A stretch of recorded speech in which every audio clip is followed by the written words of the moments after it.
Salaši, simboli vojvođanske ravnice, posljednjih godina postali su značajan segment turističke ponude Vojvodine i Srbije, koji sve više privlače i goste iz inostranstva.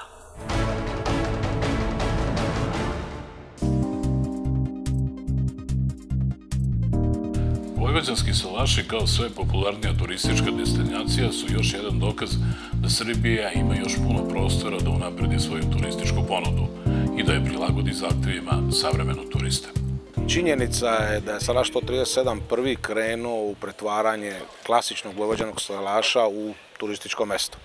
Iako smo sretni što salaša poput naših sada ima bar 60-70 u Vojvodini i sigurni smo da su oni prava destinacija za Vojvodinu. Čarde su svoj brend i svoju publiku dobili još odavno, salaši su počeli prije nekih 20 godina kada je Salaš 137 krenuo. Na ruku nam ide što je svetski trend života takav da ljudi grozničavo traže prostor gde mogu da se opuste i da dožive nešto što je bitno drugčije od uobičajenog savremenog načina života. Realno, mesto salaša je veoma bitno za razvoj vojvođanskog turizma.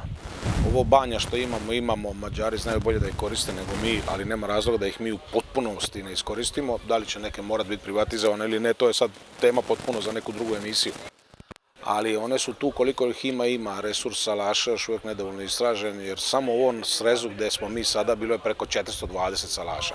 Tu je sad ugostiteljski salaš 137 i više nijedan. I ja sam lično uveren da u vremenu koje dolazi salašarski turizam može itekako da doprinese razvoju turizma u Vojvodini. Naravno, traži infrastrukturu, traži određeni pravilnik o kategorizaciji soba.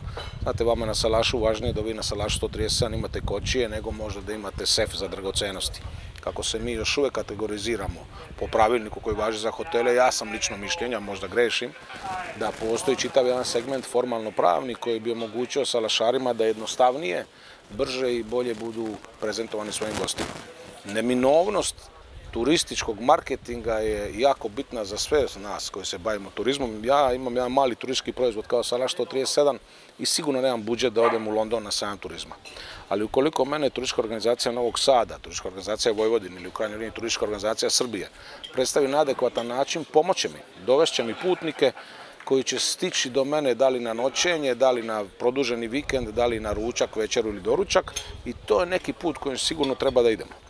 Ono što salaši nude je vrlo atraktivno domaćem gostu, a posebno atraktivno stranom gostu.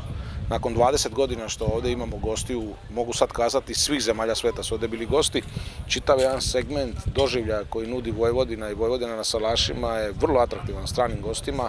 A priori pričamo o modernom gostu iz zemalja koji žive u modernom kapitalizmu na način života koji se približuje nama ovdje u Srbiji, koji je veoma brz, veoma dalek od prirode i potpuno uslovljen ovom histerijom medija.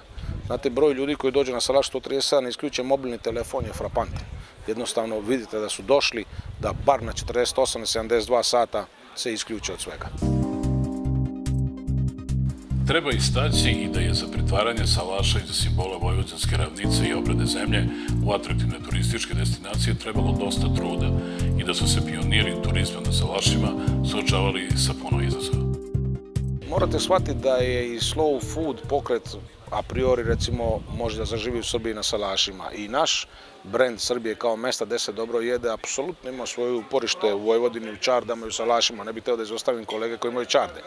Činjenica da taj način kako može se jede i šta sve može da se jede u Vojvodini je bitan. Vi danas u Evropi imate ogroman broj turista koji se sad već izražava u milionima koji svoje odmore planiraju na osnovu toga gde će da jedu. To gde će da jedu je jedno od velikih prednosti koje Srbija može da im ponudi. Ne treba da budemo jako sretni što je naša hrana dobra, mi smo malo toga učinili da hrana bude dobra, naša primarna materija je dobra i to je najveći benefit koji imamo. Mi možemo dozvoliti sebi da bez vrhunskog svetskog kuvara sa Mišelinom zvezdicom pružimo jedan obrok koji je obično strancima spektakularan. U isto vreme pravimo strancima problem trećeg dana. Mi smo ovdje na obodu Beograda, pa vrlo često imamo turiste koji su u Srbiji treći dan odlučili da provedu na salašu jer su prvo dana bili u Beogradu. Oni obično mole da im ne damo meso. Znate, je čitav jedan segment vojvođanske i srpske, u krajnjoj liniji balkanske kuhinje smo potpuno smaknuli sa strane i bacili smo se mnogo samo na kajmak, na roštilj, na pečenje i meso ispod sača. siguran sam u ovo što vam tvrdim, ljudi imaju problem trećeg dana, prosečno zapadni Evropljanin danas kada mi njemu treći dan ponudimo ili mešano meso, ili pečenje, ili meso ispod sača, on misli da želimo da ga ubijemo s tim mesom. Koliko god je bio oduševljen prva 2 dana u Srbiji kvalitetom mesa, načinom pripreme, ljubaznošću domaćina, toliko treći dan traži nešto drugo. To nešto drugo je sad korak koji treba mi da napravimo. To su ovde na salašu rezanci nasuvo ili geršla ili sataraš ili nešto takvo. Nije problem, mi sva ta jela imamo i mislim da smo na dobrom putu da ih i prezentujemo jer nam je kuhinja potpuno anonimna. Nemamo ni jednog kuvara koji je prepoznat kao kuvar nama ovde u Srbiji. Vi žene na pijaci kad pitate ko je najbolji kuvar u Srbiji, znate li nekog kuvara, oni će još uvijek kažu Stevo Karapandža. Znači čitav jedan segment gurmanski nas čeka, a salaši u Vojvodini su idealna mesta za razvoj tog gurmanskog segmenta turizma.